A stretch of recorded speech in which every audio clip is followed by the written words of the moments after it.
The internet is one of the United States' most robust and growing industries. It enables free and open communication among billions, and it's been the backbone for protests around the world. But a new bill proposes we give the power to censor the internet to the entertainment industry. It's called Protect IP, and here's how it works. Private corporations want the ability to shut down unauthorized sites where people download movies, TV shows, and music. Since most of these sites are outside U.S. jurisdiction, Protect IP uses a couple different tactics within American borders.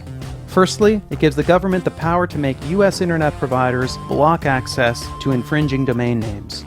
They can also sue US-based search engines, directories, or even blogs and forums to have links to these sites removed. Secondly, Protect IP gives corporations and the government the ability to cut off funds to infringing websites by having US-based advertisers and payment services cancel those accounts. In a nutshell, that's what Protect IP will try to do. But in all likelihood, it'll do something else altogether. For starters, it won't stop downloaders. You'll still be able to access a blocked site just by entering its IP address instead of its name. What Protect IP will do is cripple new startups because it also lets companies sue any site they feel isn't doing their filtering well enough. These lawsuits could easily bankrupt new search engines and social media sites. And Protect IP's wording is ambiguous enough that important social media sites could become targets. Lots of trailblazing websites could look like piracy havens to the wrong judge. Tumblr, SoundCloud, and early YouTube, wherever people express themselves, make art, broadcast news, or organize protests, there's plenty of TV footage, movie clips, and copyrighted music mixed in. And even if you trust the US government not to abuse their new power to censor the net, what about the countries that follow in our path and pass similar laws? People around the world will have very different internets, and unscrupulous governments will have powerful tools to hinder free expression. But perhaps most dangerously, Protect IP will meddle with the inner workings of the net. Experts believe by fiddling with the web's registry of domain names, the result will be less security and less stability.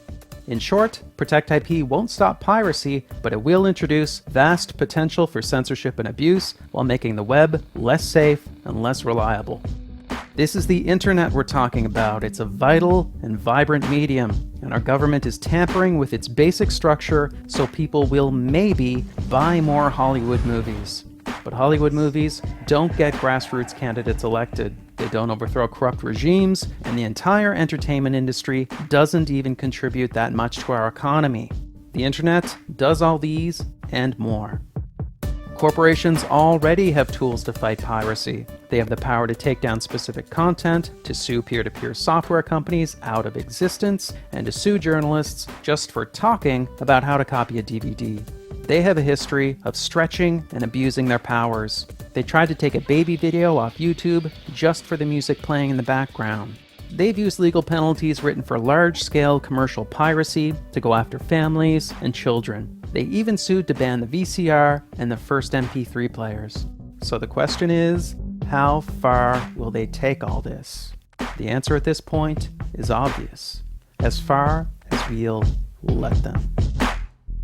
Since we made this video, Protect IP has gotten much worse and is set up for quick passage. Now, the government and corporations could block any site, foreign or domestic, just for one infringing link. Sites like YouTube, Twitter, and Facebook would have to censor their users or get shut down, since they become liable for everything users post.